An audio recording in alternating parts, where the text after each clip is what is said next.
Hello, Knicks family. My name is Stephanie from the Queen's Court, And I'm Tony Crow from Knicks and Bruises. and this is the crossover. Crossover.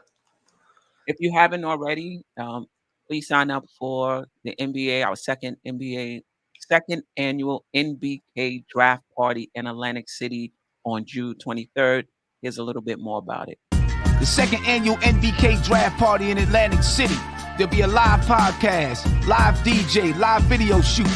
$40 for a VIP ticket, $30 for draft night only. Get your tickets now. That's right. Get your tickets now. Speaking of which, Queen, remind me once the stream is done to talk to you about some stuff we talked about last night. Okay, we'll do. The draft party. So yeah, we'll do. Welcome everybody to the chat. We got some good stuff to talk about. One topic is, should the Knicks only be focused on point guards and centers in this draft? If you didn't already, please check out the interview Sim did and the rest of us, the panelists, did with Mark Berman yesterday. He talked about some interesting things, so we want to talk about that tonight as well. Get your take on Randle, that it appears that he's not being shopped, and IQ doesn't seem to be the first option at point guard for next season. So I'm really interested in you guys' takes on that. But I guess let's first, start out with the draft. We went on Queen's Court. We went over 4 wing prospects. I also dropped a video on Dope Soul Sports Talk on the order in which I would like to see the Knicks draft them. But I guess the question I want to ask you, Tony, in the chat is, should we not even focus on wing prospects? Should we focus solely on point guards, which means if you consider Dyson a point guard, some don't, trade down for one or draft a center and not even look at wing prospects? I think the wing prospects right now are too good to ignore. But we've seen this regime trade down numerous times already, so I wouldn't be surprised if they have a larger draft board, a bigger draft board of like 6 guys, 7 guys that are equal in how much they're interested in them. That they don't trade down and potentially grab a Williams later in that first round. Depending on how things are looking on the board, or even a point guard. But I think the point guard class is a little bit weak. I think we're not gonna obviously draft the point guard and start the point guard, right? Or even the wing, right? Maybe not. Yeah. I mean, I think not with Fournier here. Not not with RJ obviously here. So yeah, we're probably not going to start a wing either. But the fact that point guard is such a need, and we know he's not going to come in and become a starter. I probably, that would be the least of my focus in the draft. Okay. I think we have to address that through free agency or through the trade market.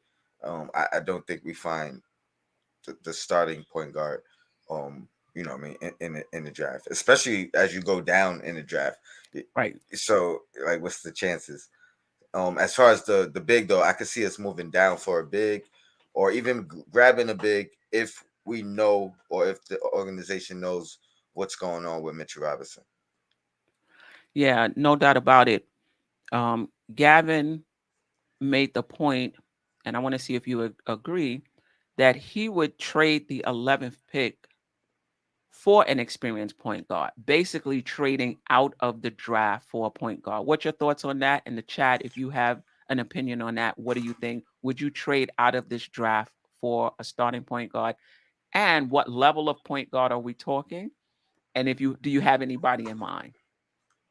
I mean, I'm not gonna lie. Like, I'm super torn on going for Brogdon and what that might cost. And I blame you, Queen. I blame you. I was the optimist with Kemba. You called it from the beginning. So, and with his injury history, like, if anything, that's what you call injury prone, more than even Kimba's situation, which, like you mentioned yesterday, is more of a chronic Mm-hmm. situation. Um, so yeah, but as a player, he's grown on me a lot. I wasn't even interested in him as a player, Mm-hmm. but I've been going back. I've been watching some tape. You know what I mean. I've been remembering what he's done to us in the past as well, Mm-hmm. and I think he healthy he would be ideal. Um, Mm-hmm. yeah, so I can see them doing that. I don't know Mm-hmm. if do they have a second pick because they pick ahead of us, right, in the lottery. Yes. Yeah. I'm not sure. I have a follow-up question for you as well. But the first thing I want to address to JJ, because a lot of fans think that. I think there is a difference between just because you're not going with the point guards on our roster doesn't mean you're trading for a win now player. To me, trading for a win now player is if you go out and get LeBron, who's on the back end of his career. Trading for a point guard that's in his prime or a point guard that's young, I don't think that's trading for a win now player. And I think that's where a lot of the fan base, in my opinion, is off base. They feel like if you're not sticking with everybody on our roster, you're going for somebody win now. And I don't think that's the truth. If we trade for Donovan Mitchell, he's 25 years old. If we trade for another young guy, they're young. You know what I mean? So Yeah, the when window's still the still wide. window is still wide open, so but to back up, the follow up I have to you is Brogdon, if he was healthy, would cost more, in my opinion, than the 11th pick if he was healthy. I, Um, I mean, obviously, I didn't even think. I was thinking more picks anyway, but mhm, like like if they have another first round pick, maybe a swap, you know mhm, what I mean. So now they'll have two lottery picks, and whatever that second pick is that they have, I'm assuming is not in the lottery, maybe mhm, late teens or 20s. We'll take that. So we're still in the first, and then maybe give up the 23 from Dallas because you know what I mean it's not ours. Um, Honestly, I think that would be enough, and then mhm. whatever we got to do salary wise, which obviously is going to take away some players. So, um, I, I But mean, I'm not advocating for it. Go ahead. my question was, I think it would take more if he was healthy. Being that he's injured, do you think the seventh pick is enough, or do you think that that would still be too much? The 11th pick. I'm Mm, sorry, the 11th. We have the 11th pick. Um, because I think there's some fans who think that. For me, I think the 11th pick is fair value for a player, even if he's injured in this draft. Because if he was injured, it would take much more to get him than the 11th pick if he wasn't injured. yeah, I think being injured, I think the 11th, and then contract, whatever we got to do as far to match the contract.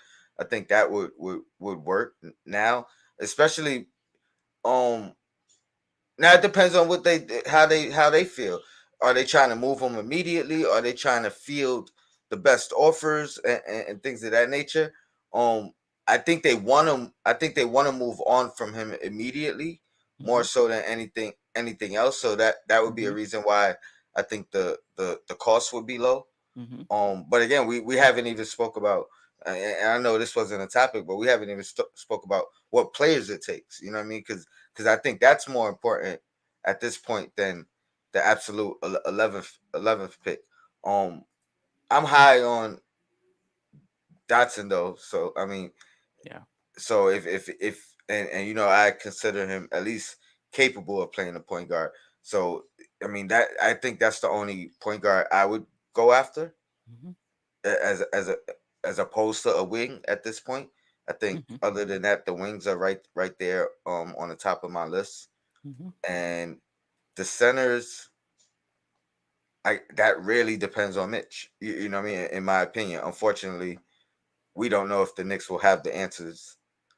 or if picking a center will sway Robinson one way or another. You Right. know, he may automatically feel, all right, you guys moved on, but by drafting a center and not even want to negotiate, whether it's coming back or sign and trade. Yeah. Um, I think Mitch is as good as gone. Anything can happen at the last minute.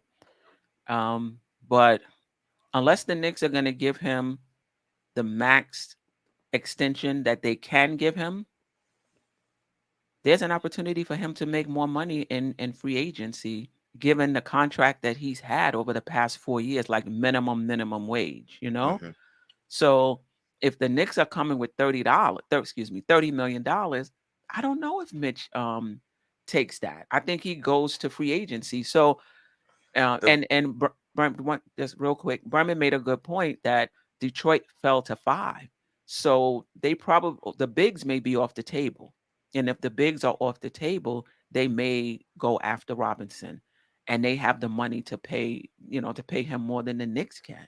hmm So but they in my mind, unless it's a last second save, I think Mitch is gone. yeah, But I'm interested in your opinion. he made a good point as well. He said he said if he reaches free agency without that max extension, he thinks he's gone. Right. So, but even in that, I haven't heard anything definitive that wasn't offered or what they offered, or you know what I mean. It could very well be Mitch wanting to see if he can get more than that. You know what I Mm-hmm. mean? Because the Knicks can't offer more than that until it becomes unrestricted. Mm-hmm. So even you know what I mean? Like we really don't know what that's what bothers me more than anything. We don't even have an inkling of kind of what it is. He did mention Mitch's uncle Mm-hmm. and his comment, but I'm still of the belief that if we lose him for nothing, that is a major mishaps on the front office. Mm-hmm. Building blocks, good point. The only thing I can think of is that at 5, they can probably get a higher ranked prospect in the draft than Doran. That's the only thing I can think of why they wouldn't take Doran at 5 Yeah, when Ivy could be there, or Keegan Murray could be there. That's the only thing I'm thinking. But so basically they have a lot of cap space, and this gives them an opportunity to draft somebody at 5 with a high upside, and then get a center in free agency, as opposed to drafting Durham and just filling one spot. And now in free agency, I'm not sure how strong the free agency is, having to look for players that fit their timeline. I got something interesting for you. Hmm. And do you think do you think Detroit would swap picks in the trade for Mitchell Robinson? But they don't have to, because they have money to sign him outright.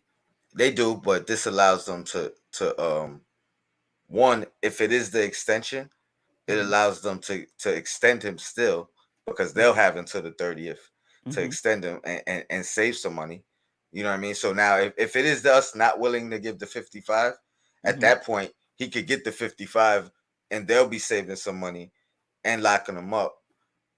On the flip side, it also gives them the opportunity to offer that 5th year without a sign and trade.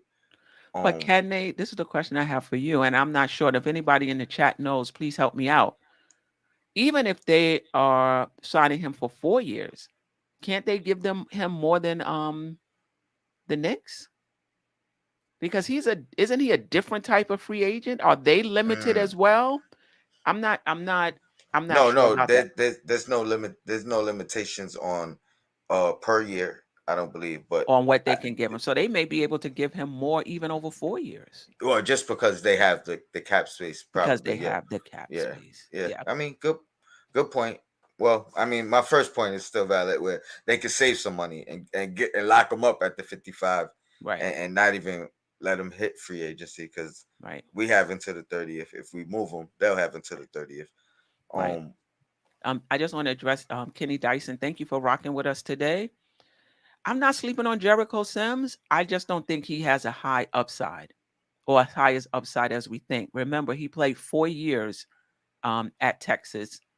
He didn't get that much better each year over the 4 years that he was there. His free throw shooting was poor then and is poor now. So I think what we're seeing from Jericho Sims, I think he'll get a little better. I'm not sure if he's going to. Well, what would I you should say make? the chances of him, like just busting out and becoming a high level ceiling center is not very high. I'm not saying it's impossible, but it's not very high. So I'm not sleeping on him. I just don't think he has a high upside as these other guys that we're talking about. I mean, I think he has a higher upside than a lot of people perceive. I just think it's gonna take another couple years. You know what I mean? I think in the span that Mitch had, I think he's gonna be a lot better because his IQ seems to be there. Um, But how much my better can he be? Like, where do you see the improvement areas for him? if he could, I don't know if he can improve his kind of footwork, but if he could, I'm trying to see best case comp Mhm. scenario, Ben Wallace. You know what I mean? Like That's strong. best Yeah, best I mean, case. I obviously, but Ben Wallace. I mean, let's keep it 100. He was an overachiever. Most of what he did was based off of effort, intimidation, motor, and things of that nature. Like it wasn't about skill per se, and brute force. I'll give him that as well. So I'll say Ben Wallace light because to duplicate Ben Wallace is very rare. Yeah, I mean he's like a once in a Yeah, you know every 10 years you'll see a guy that just yeah. plays off effort. Um, but what? And the rim protection that Ben Wallace had, he was a good rim protector. But that I think that even that developed with him. I think more of that. Like he wasn't a great shot blocker. Um, but he made shots difficult. You know what I mean? He made you work for your shot. He was able to move you Mhm. away from the basket. These are things that I think Sims will be able to do over time. I You just see think it's Sims gonna. as a starting center in this league? I think he could. I think it's gonna be about effort. He's another one that I don't know if it's ever been a question of his motive, but his demeanor is so laid back that I think at times that I wouldn't be surprised if that was a question. So Hmm. maybe he's gonna have to kind of break out of that a little bit and show some energy because he Hmm. could be working hard, but he has that demeanor where it might not even look like he's working hard, especially if things aren't going in his favor. But Yeah. I think he's a I think he could start. I Not think not he could not start not it's not a next low year. end starter. You know what I I see mean? him But as a low end starter because if Plumlee can start in this league, Sims can start. He's a low end starter. But look at Ben Wallace blocks: 1.2, 1.3, 1.7, 1.6, 2, 2.2, 2.4, 3, 3.2, 3.5, 2.3. I don't see Sims being a rim protector like that. no, not at the moment. I think he could though. I think he could if he learns You how to got to use have his. some hops, He and has. That's the thing. He has the hops. he It's has now. hops. It's about the timing now. It's about the Yeah, positioning, yeah. and because his footwork isn't so great, he's gonna have to rely on that. Mhm. So I mean, wishful thinking. Yeah, yeah. I mean, but listen, none of us know what these guys are going to be. This is like pure conjecture. We don't really know what they're going to be. So for somebody who says I think he's going to the Hall of Fame, and somebody say I don't even think he's going to start, there's no way for us to know who's right. Time will tell. Um, I'm okay. I'm okay with, but I just think Bomba is so slinky though. I just need him to just be strong. Um, and yeah, not be soft. yeah, he's already like 24 years old. He's not going to get much better, and that's okay. A few of those Texas big men all came into the program and started over him and went to the pros early. Yeah, that is, that is true. Um, I want to talk. So basically, what you're saying before I close out this topic and move to the next one is, as far as the draft is concerned, yes, we need a point guard. Yes, we need a wing. Excuse me, a center. Yes, we're kind of crowded at the wing position right now. However, the wing position is strong in this draft, and you don't want to give up on a wing or not take a wing, reaching for a position and miss out on a potential player with significant upside. Specifically point guard. You know what I mean? I Not agree. including Dyson. Hmm. You know what I mean? Obviously, he's at the top of my list as of right now. But other than him, yeah, I wouldn't feel the same way about a center. I think I like the two bigs. I like Williams and I like Durant. I wouldn't be mad at either one of them. Um, do they are we reaching at them with the 11th pick? That's another question. You know what I mean? Like, so Yeah. Daniel Bay, yeah. I don't know how the Knicks are upgrading this team. I think we're gonna run it back. I'm not sure who's available in free agency that I would want. And as much as I want to upgrade the roster, I disagree with those who think that I'm looking for a quick fix.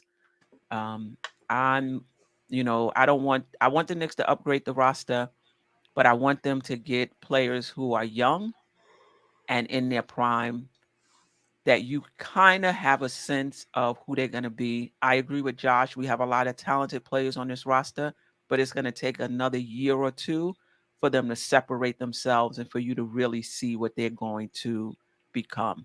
They're still growing, and there's nothing wrong with that at all. But if I have an opportunity to get somebody who still young and you kind of know who they're going to become because they've been playing at a high level for a few years, and if for whatever reason they became available, I would go for that. But I'm not for getting a 31, 32, 33-year old with an injury history just so we can go to the playoffs and say we there, right? I just don't think you're selling the farm if you get another young player that's in his prime. I think that's totally legit in terms what of building a team. what if the vet point guard isn't expensive? Um, and it's really just to buy us some time. You know what, Tony? You make a good point. Listen, look at McCollum in New Orleans. A lot of us, and even myself, said, I don't think McCollum fits our timeline. He's an older guy. Because in my head and a lot of the fans, everybody has to be around the same age. But after seeing that, I don't think that's true. I don't think that's true. I think you can have young players on the team. I think you can have some older vets on the team, and not just vets who are good locker room presence. I mean, vets who are still can play, even if they 30, 31 years old. And I think that that helps the young guys develop. Even if they get a little less time, Hmm. I still think it helps them. McCullum, when he came in, maybe somebody on that team got less time, I but you mean, can't tell me that that player is not better being in that locker room, getting minutes in now playoff meaningful situations. You can't tell me that player is not better, even if they time regressed a little bit. yeah, I I agree. Um, and I'm not opposed to it. I mean, the problem now is really about fit, I guess. You know what I mean? Because you can find some of those guys from. I mean, obviously the names aren't going to be flashy, but I mean, like a Reggie Jackson. You know what I mean? Hmm. Hmm. Some a vet like that could still play. You know what I mean? Still has defense. May just can come in and be a role model to these young guys if the Hmm. Knicks don't feel that they're ready to start yet. Yeah, and this is the other point I want to make. Like, there's nothing to say that getting more time means you're going to develop faster.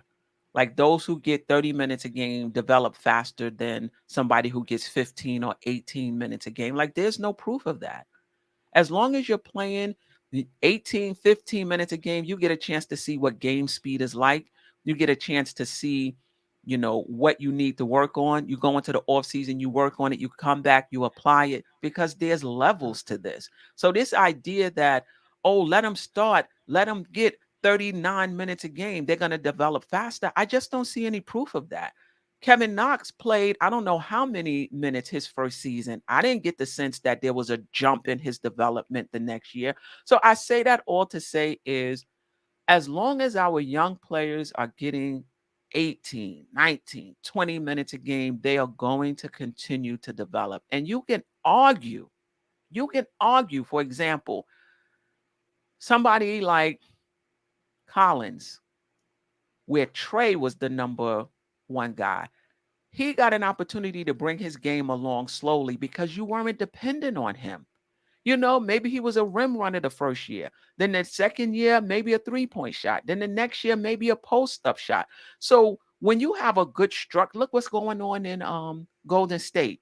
They got Wiseman, Kaminga, Moody. Those Not guys are not, playing. they not playing.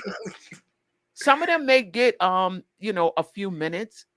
Kaminga will play when he's back. I When think you're he's hurt. young, right? When you're young and you're on an established team and you're getting fed your minutes a little bit at a time, to me, I think that's the best situation Yep. because they're not dependent on you. You get a chance to play, make mistakes, add to your game in the cut instead of all eyes being on you with these high expectations. I mean that was my argument in the beginning of the year before the season started.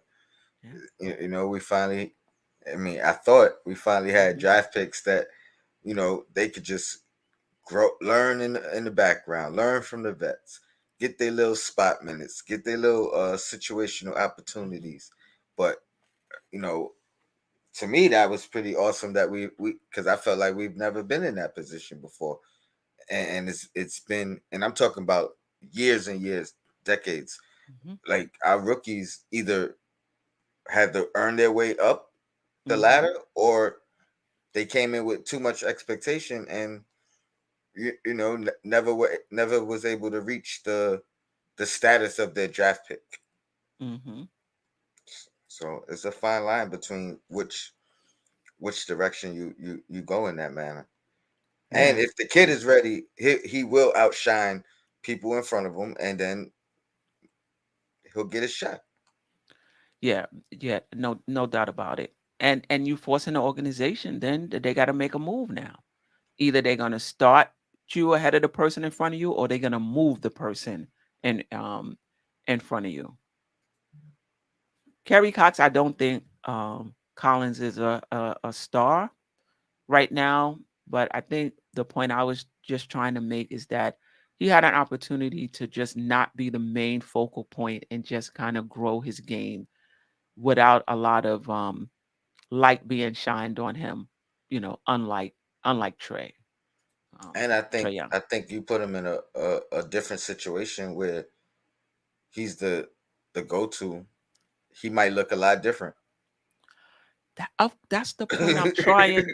That's the point I'm trying to make. So you can argue that you know these players on Detroit and where they're getting all of these minutes and they're losing. You can make an argument that they're getting minutes, but are they that much better than players on winning teams or better teams who are getting 15, 20 minutes, understanding their role, not being asked to do too much, and then being able to build on that year after year? You can make an argument.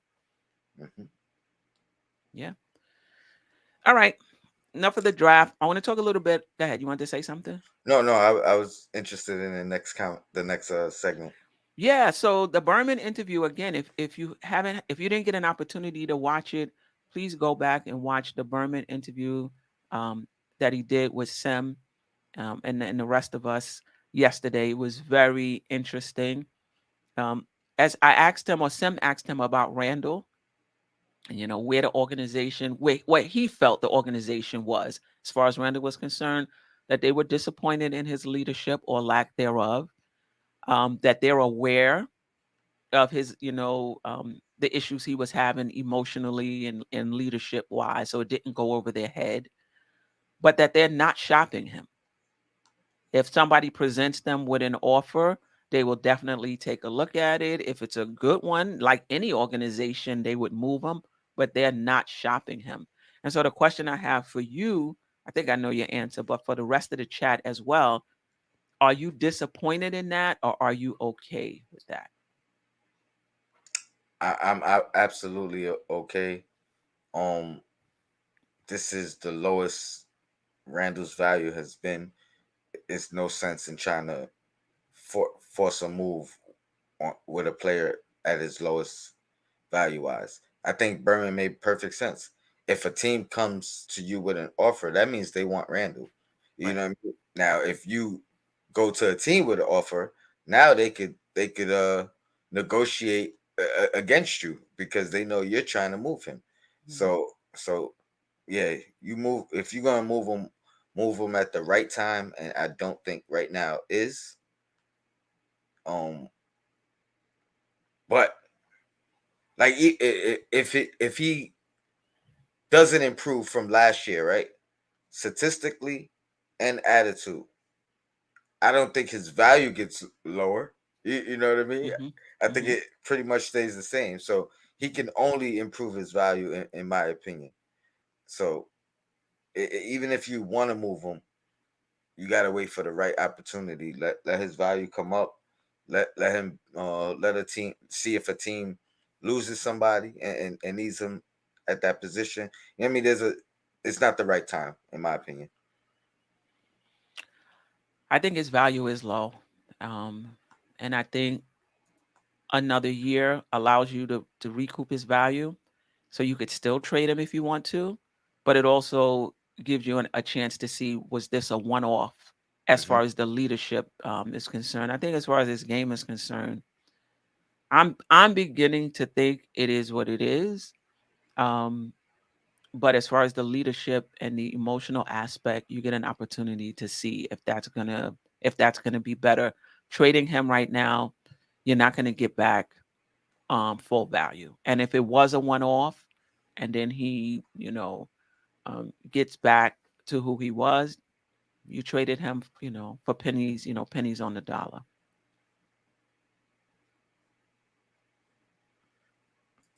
Okay. Yeah. I don't know. Wait, let me just go back to this one and Hmm. then I'll get back to BN. Wait. I don't know how high it's gonna get, but I believe it's gonna get higher than it is right now. Right? I don't think I'm not sure it's gonna get back to where it was that all NBA season. But I think it's going to get higher than it is right now. And And somebody else I said, I agree uh, with that. Whether his role changes or not, you know what I mean. They could augment his role a little bit, and I still think his value will increase. And if they keep him in that same role as he was, last 2 years, I think he figures at least some things out. You know what I mean? no doubt. Yeah, no doubt. Yeah, I think that's up to the coaching staff being underscore. I think Randall, yeah, that's up to the coaching staff to figure out, how they can coexist. There's nothing wrong with, and I've seen teams do this in the 80s and the 90s. There's nothing wrong with having a second team that plays very different than the first team. And I've seen that a few times where that second team comes in, you say, "Oh, okay, now they're about to run and gun, or now the defense is coming in, or now, it's just a different team." So there's nothing wrong with if the Knicks do run it back, there's nothing wrong with having a second team that runs faster, where that becomes their identity. Because I've seen second teams have a separate identity from the I first team. I think the trick to that is having at least two guys in the starting unit and then two guys on the bench that are Mhm. kind of interchangeable, so they could play that other style Yeah. you know what I mean. Otherwise, you have to do all five. Yeah, Yeah. substitutions at once. Yeah. Exactly. Yeah. Um, the chat is popping. I appreciate you guys. Yeah, I'm not. I think. Listen, you giving up Randall to move up to me. Randall is worth more than the seventh pick if we're talking about Portland. I if for the seventh pick, Yeah, it's got to you're be gonna have top to give four. you're gonna have to give me more than the seventh pick It's got to be for top Randall. four. It's got to be Yeah, top four, yeah, and arguably top three, because you want to put somebody right back in that position. right. Because you got to think about it. All of these plays in the draft, we talking about potential. How many players we've seen never reach their potential? How many first round number one picks have not reached their potential? Randall, you can argue is damaged goods, but in terms of talent, he's very talented. And if he gets back to his ways, and you get a seventh round, the seventh pick, and he doesn't turn out to be anything, so I don't, that's not something that I would do. You would have to give me the seventh pick and something else and another player. Seventh, who's that? That's the trade. Portland. Oh, Portland. That's what I've been hearing. Okay, okay. But others may be willing to move. I haven't heard Indiana, who's I'm picking six, I believe. I haven't heard if they were willing to move the pick. I've been hearing Portland. See, that's what I want the Knicks to do, something savvy, and say, yeah, we'll take Brogdon, but you gotta give us a pick. You know what I mean? Like, we'll get him off your books. You know what I mean? Give you some experience, save y'all some money Hmm. in the long run.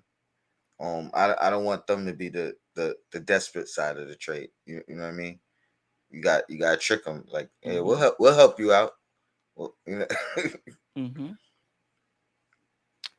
I mean, I don't know if he's top three, but he's still a good power forward with issues, though. Issues that have to be ironed out. No doubt about it. There was another statement here that I thought was somebody said that Randall is not as bad as people think, and Obi is not as good as people um, think. Whoever said it, I forgot. Uh, I meant to I meant to highlight it. Listen, this is what I'll say about Obi, and it's kind of like Collins. I would like Obi, even if he starts, that we have a team around him where he's allowed to grow and he's not the focus point of the offense. So he can do his rim running and hit his 3-point shots. And then the next year he can come in and maybe add the post, maybe add the mid range or something like that, not put him in a position where you're counting on him. That way he gets an opportunity to just grow into the minutes and grow over time. And I think that's what happened with Collins. Next thing you know, he's posting up. I think he already had a little bit of a 3-point game, but you can see his game develop year after year. I got one for you. That was me. That was you, Kerry Cox. Okay. I couldn't find it. I should have started when I saw it. Oh, Payback Carter in the building. Salute Payback. Um, Salute Eddie C as well. Appreciate you. yeah. So Shot Power says Randall for the seventh pick and Eric Oh, I'm sorry. Bledsoe. I'm sorry. You Your good? pick. Eric Bledsoe and the seventh pick for Randall.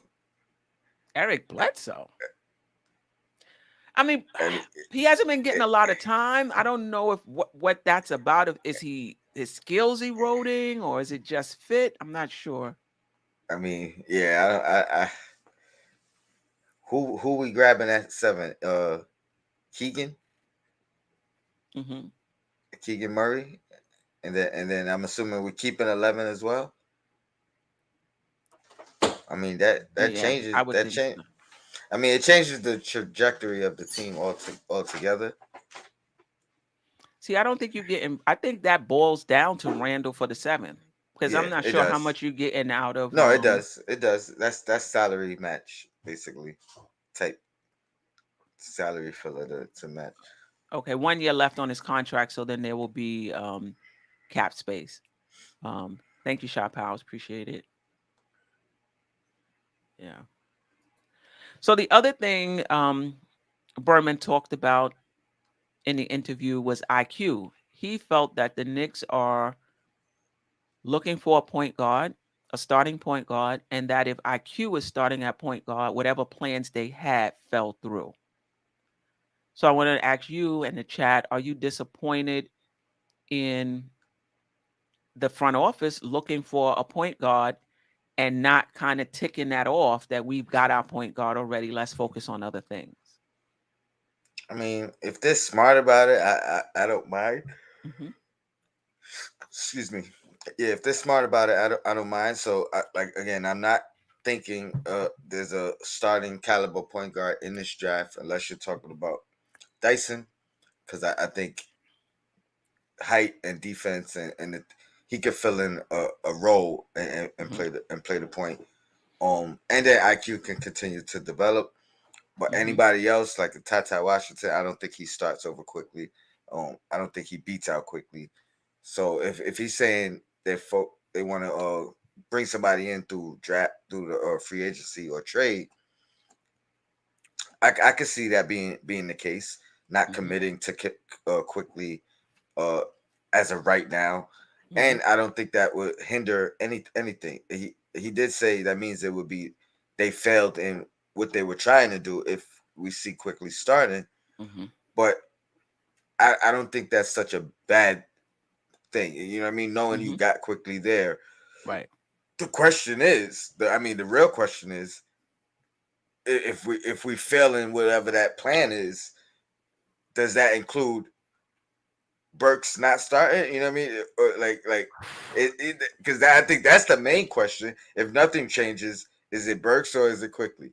At that point, I think I would be upset. Um, and Sim had made a good point about not giving that job to Quickly and then potentially taking it away from him at some point. Hmm. Um, but I would still do it. I would still do it because to me it's not necessarily giving and taking away. It's giving him the opportunity. It's giving him the shot. Hmm. So you know what I mean. If you're Quickly, you got to look at it. If you lose, I mean, you could lose the opportunity. It's not being taken away from you. You know Right. what I mean? Right. So I would give it a shot. I think that the majority of Knicks fans would prefer Quickly starting at point guard than Burks, even though Yeah. So would I. the But I think analytics there's more might say going something. into right. I think there's more going into the decision than we are aware of. BN Berman said IQ is a bench player. I mean, I don't think he put it yes and no. He said that he likes a lot of people when you say bench player find it to be disrespectful. Like this guy is just a bench player. He's not a starter in this league. But I think what he said is that he saw him coming off the bench as a change of pace guy, an instant offense guy that can play the one or two position. And in my opinion, that's an important role. Yeah, That's a six man, yeah. Lou that can come. Williams, um, um, the guy on Utah comes off the bench. uh, Clarkson, Clarkston, you know what I mean? Like that Jamal that type Crawford, one of the Crawford, best ever. that, You that know? that type of role, and yeah, I don't think that's disrespectful or a slight. You know what I mean? It may just be saying that's where he's best suited. You know what I mean? Right, That's where he can be his right, best self. Because right. obviously, in the starting unit, he's gonna have to defer more than he naturally wants to. Let's say that. Yeah, no doubt. Turkish chocolate, you hit it right on the head. We need to draft the best talent available. My heart can't take another Frank over Donovan Mitchell type of draft because we're trying to draft for a position of need. We got to keep in mind whoever we draft is probably 1 or 2 years away from starting. Who do we know? How do we know what our need will be at the time? That is a great point. That is a great point. The chat is on it today. Yeah, Yeah. the crazy thing though, it still ends up being subjective. You know what I mean? Like Hmm. everybody has their own big board. We got the one that ESPN will put up on the draft night right there best player available, best player left. You know what I mean? But that may not be who they see is the best player available, That's or true. you see, or I see, or you know what I mean. So I get it in theory. Yeah, take the best guy available, but that is subjective, Right. and sometimes the best guy may not be the best fit, and if if they're one like the two guys right here and they're not that far apart, then I probably will go fit. Right. Not If they're necessarily not that far not apart. yeah, Right. not necessarily need, but fit. Right. Right. Yeah. Yeah. Yeah, exactly. Like I always come back to Detroit. I always come back to Detroit who passed on Carmelo Anthony because they had somebody at that three spot, Tayshaun Prince. And again, no disrespect to Tayshaun, I like him, but you have an opportunity to draft Carmelo Anthony, you draft Carmelo Anthony. And but to their credit though, they didn't think the number 2 pick would flop the way it did though. They thought that I'm pretty sure they thought that guy was pretty good as well. We're talking in hindsight now. Absolutely, but I mean, he was an unproven pretty much compared to what you saw from Melo. National Yeah, championship. Yeah, no, no doubt. as a rookie, you know what I mean, and carried the team. So you know what I mean, that was a bit a bit different. But Yeah. yeah. I'm trying to see. And I think the anything else you wanted to Um, do, do 2003. do you have your big board? Do you have your like your who's number one for you right now? Like at 11, like if they're there, It's changing. it's changing. It's changing. Mathurin is still number 1 on my big board. I don't think he's going to be available though. And for my number 2, I'm going back and forth between Dyson and Davis. I like Davis because he's a high floor guy. High floor guy. I'm not sure if he's a high ceiling guy, but he's definitely a high floor guy. Dyson is more of a mixed bag. I think I know more about Davis. I feel more comfortable with what I'm going to get from Davis Davis. than I from mean, Dyson. But if Dyson hits, my the thing God. with Dyson is he could hit in different aspects. You know what I mean? Like we're not even gonna consider the full package, right? Mhm. But he could hit as a defensive stopper. You know what I mean? He may not play the point. You know what I mean? Right. He could Right. hit, he might hit at the point guard and a high IQ facilitator. You know what I mean? If his shot turns around like I projected it could, I mean that opens up another door. I think there's so many different variables where all you really need is one to hit Mhm. with Dyson. But if two hit, even better. If three, you know what I mean, it's like four Right. aspects of his game that I think if he hits as a complete package, we're talking about, and it may not even be all star, but the ultimate glue guy. You know what I mean? Like the ultimate Right. keep the team together and kind Right. of. Yeah. So he's number one for me Yeah. personally. Yeah. You ever I, have a feel for a guy like you could look at something and be like, I don't know, but you just it's just something about a guy. That's how I feel about Dyson. And I get it. I get the criticism, against him. He's Frank 2.0 and all I get the criticism against him, but I just have a feel about him. nah, Yeah, I really even do. he's more aggressive than Frank from the jump. You know what I Right. mean? Like he's not gonna be passive. Even in his good passing, Hmm. it's not passive. You know what I mean? It's good reads. It's the right read. He will shoot the ball whether he makes it or not. He's not gonna turn up a shot because he's looking to pass the ball. You know what I mean? Right. Right. So those things stand out to me. Um, No doubt I like about it. Davis. I like Davis too. I'm torn between Davis and Mathurin. Oh Um, no. I'm not torn. I'm not torn there. they But they both sophomores, right? I like I believe so. I like the other kid, the rook, the freshman. Which one? Like he's kind of jumping above both of them for Griffin? me. Yeah. Griffin is rising up draft boards No, as no, no, no. well. I'm sorry, not Griffin. Ohio State. Oh, is that Abaji or is Uh, that no, Barnham? Barham. Yeah. That Okay. one. I like Abaji too. I like Abaji too, but that's a trade down move. Um, and that's Yeah. he is he a lead guard? Who's He's a that? point Abaji, or No, he's shooting a guard. two. Two. He's a shooting guard. Okay, so Yeah. yeah, I don't know how high I am on him there. Let me read this, Jay Boogie, the closer. I appreciate you rocking with us. And this is a very good point. The players on our team need to turn their games up to make things easier for whoever we pick. There is no pick that can turn this team around. Players on this team need to turn their games around themselves. You're absolutely right. Because we'll say, oh, there's nobody in the draft that's a different maker. You're absolutely right. We need to make it easier for our draft picks to come in so that they can ease into their roles and not be expected to do so much. Yeah, Appreciate you. Malachi, Yeah, is the name.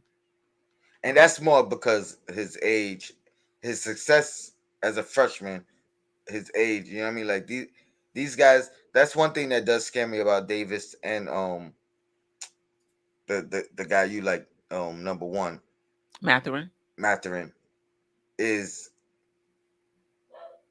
like it's a double edged sword. You know what I mean? They both made huge jumps from freshman to sophomore year, Mm-hmm. but now you like I'm not gonna just look at the sophomore year. You know what I mean? I have to look at both when I kind of do my evaluation. So I don't know, and then even with that, if I had to bank on which one was real, you know what I mean? And which one might have been a Mm-hmm. fluke. I think I have to go with Davis because he was more of a focal point against the defense. You, Mm-hmm. you, you know what I mean? Mm-hmm. And, Mm-hmm. and he rose through it. He shined through it. Yeah, no So doubt. that's the reason I kind of believe in him a little bit more. Mm-hmm. But Shout out to Alan Horford. Thank you for joining us. First time in the chat. My feeling with Tibbs as coach, number 11 in draft, ain't giving us a point guard or NBA ready center pick. What do you think? I mean, I think Williams and Dorian can get some. I don't know about starting, but I think they can give us some minutes. Um, I mean, if Noel is here and healthy, I don't think they start over him. mhm, But I think they could potentially start over Jericho. Like it could go either way. It'd be a nice battle for them both. mhm, mhm. Yeah, it's gonna be interesting. I mean, my big board, Sohan is on it. You see Sohan as a small forward or power forward? I think he And could. chat, what do you think? Small forward or power forward? I think he could play both. Okay. I think he could play both. I know people hate my comp, but I'm sticking with it. He's a good Jared Dudley. Like Yeah. he's Jared Dudley plus. You know what I mean? Like Right. Right. That's why he didn't make my when I was doing the wings. Um, po- is because I would take any of those four guys over him. I like what he does defensively, but we're really banking on him coming around offensively to reach his ceiling. And I just think when you got one or two things you need to work on, and you got three or he's four things you need to work on, it's a different. But I like him, just not at 11. Put it that way. I like him, but just not at 11. I like him too. I seen somebody gave him a not today, a different day. Gave him a Ron Artest comp. I was like, oh wow. But you know what he could be when you think about Ron Artest, mostly defense, but he developed a 3-point shot, down the line, tough as nails. Um, Eddie C, appreciate you for rocking with us. Sohan is very high on my big board, small forward, power forward, center. Yeah, I mean his switchability. um, is crazy. It really is. And you know what I think? I think if our team was in a better state, more formed, we knew who we were, and and you add some. not relying on whoever we drafted.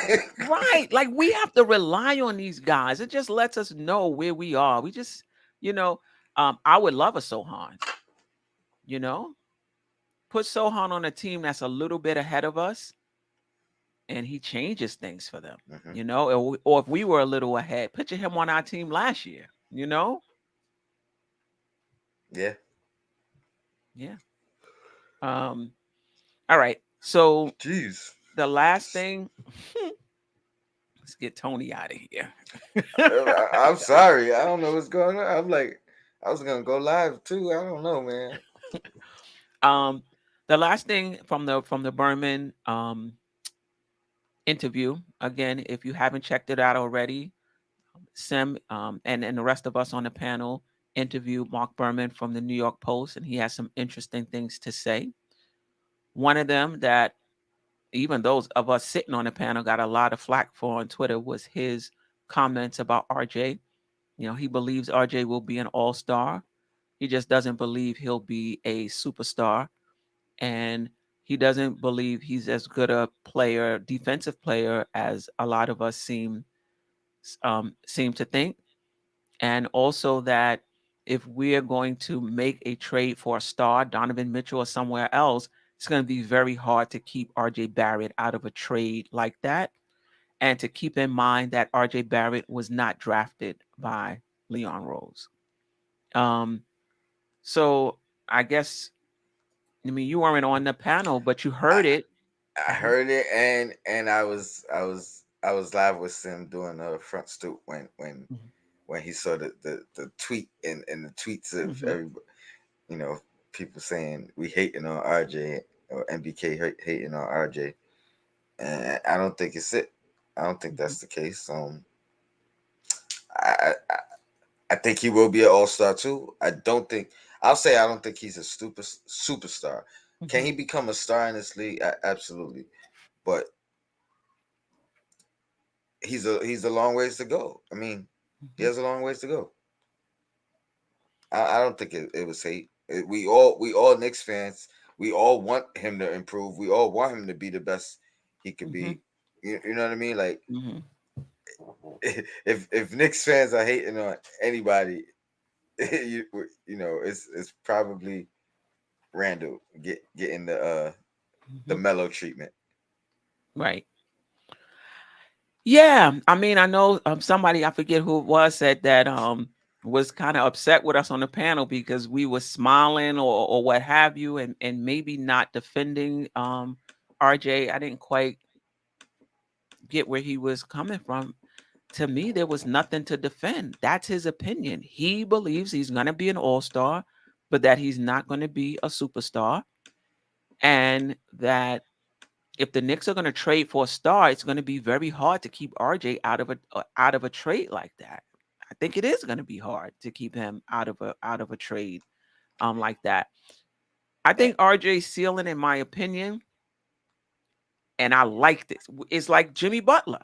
I was just about to Just go about there. that because we think alike. I was about to retract a little bit though, because I what I was gonna say is, if you feel like Jimmy Butler is a star or a superstar, then I'm with you. RJ can become a star or a superstar.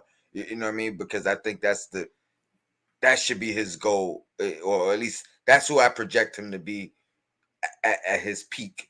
And I'll even say a little better, Jimmy Butler. You know what I mean? Because he has the length. He has the length. And the size that Butler doesn't. Listen, if you're going to be better than Jimmy Butler, it has nothing to do with length and size. It's going to be Efficiency. all up in here. If you're going to be better than him, this guy is a dog, and he He, wills the team to. Like, I didn't have Miami being in this series at all. I just felt like Boston um, has a lot of offensive weapons and they play defense. And I feel like and I consider Butler a star. I know a lot of players, fans don't agree with that, but I consider him a star. But he's still not one of them guys that you know, here, I need you to, you know, get me a bucket, and he could do it from all. But he still dropped 40. I was like, he this guy. he's all heart and effort and you know what I mean. Like he don't have the athleticism. He's not super fast. You know what I mean, but it's heart, it's will, it's IQ. You know what I mean. It's those things And that his mid range. it He's it good in the mid oh, range as well. absolutely, absolutely. Yeah. Work ethic. You know what I mean. Hmm. Like I see all those things in RJ. He could become that. I think it's gonna really boil down to efficiency. If he becomes efficient, that changes everything. Whole new trajectory for RJ. Right. I think for me, the path forward I see from RJ, he takes 64% of his shots at the rim or in the mid range. 64%. Totally fine. Every star has their favorite spots on the floor. And if that's yours, no, that's fine. You got to But I shoot need you 64% but I need on those attempts. right, but I need him to get his finishing up, and because you play at the rim and in the short mid range, it's going to be a lot of contact. There's going to be a lot of fouls. I need you to improve your free throw shooting. So just imagine, because at Hmm. this point, you cannot stop, or he wants to go to the basket and he wants to go left. You can't really stop it. So just imagine he gets to the point where maybe he's still taking 64% of his shots, but he's finishing at a higher rate. He's getting fouled. He's making the free throw shots at a 78, 79%, God forbid, 80% clip. And he remains decent at the 3-point line. Right now, he's 36%, which is decent. Um, what's his name? Butler's not even that. And he's decent at the 3-point line, and he has that defense, a two-way player. To me, that's a star. That's a star in the making. I don't see RJ being one of these guys that's efficient from the mid-range, short mid-range, long mid-range, 3-point, all over the court type. I just don't see him as that type of shooter. I don't think he has that type of touch. But there is a path forward for him to be a star in this league, and he has all the intangibles um, as well. So it's going to be interesting to see him grow. I just think, it depends on what you consider a star. If you think Butler is a star, then yeah, I definitely think RJ can be that with work, with work. Because this is the thing I don't know about RJ. Butler don't care whether you like him or not. He don't care if he rubs you the wrong way or not. He's a dog. He's going out there to win. And if you don't have a dog in you, y'all not gonna get along. You're just not You gonna get along. you know what's crazy though? I kind of remember rookie Jimmy Butler being very quiet. Yeah. He You grew know what I into mean? that. Yeah. And I wonder if that not only did he grow into it, but I'm sure it was influenced by some of his teammates, Joakim Noah, and remember Joakim Noah outspoken. He didn't care what he said, especially when it was about the other team. You know what I mean? Right. Right. It's about this team, this group of guys. You know what I mean? And I'm sure some of that rubbed off on him. But yeah, I just find it interesting that he was pretty quiet his first Yeah. two years or so. It kind of wasn't, maybe even to his fourth year. Yeah. When he kind of had to step up in Rose's absence, Hmm. and then had to step up in Rose's return, and not take a step back, if or should I say, like, nah, I made it here. I'm not going backwards. But Hmm. you could come here with me. You know what I mean? But I'm not going backwards. So I think Hmm. RJ has that in him, though. Yeah. I think even the turnaround we've seen this season from the tweet. I'll say Hmm. from the tweet on. You know what I mean? Hmm. You know what I mean? The tweet on, he was a different RJ. Yeah. Yeah. No doubt about it. Um, NV Ford, appreciate you rocking with us. Only one ball. RJ was supposed to be a primary option on his team, having to defer to shooters. I don't know. Not a confidence booster. Listen, you're not going to be on a team by yourself. You got to be able to grow and develop with other good players on the team as well. Look at Tatum and Brown. Each of them found their way um, on the team. Each of them grew. One didn't keep the other one from becoming who they were. I'm not sure if that's what you're saying. Um, I just don't believe that somebody can stop you from developing into the player you're going to be. It's just nothing um, that I've ever subscribed to. Anything else um, you wanna discuss? no draft party. Make sure y'all get your tickets. It's less than a month away. We got some some surprises we working on. It's gonna be special. Yep. Thanks for the intro. The second annual NBK draft party in Atlantic City. There'll be a live podcast, live DJ, live video shoot. $40 for a VIP ticket, $30 for draft night only. Get your tickets now. Get your tickets now. Yeah.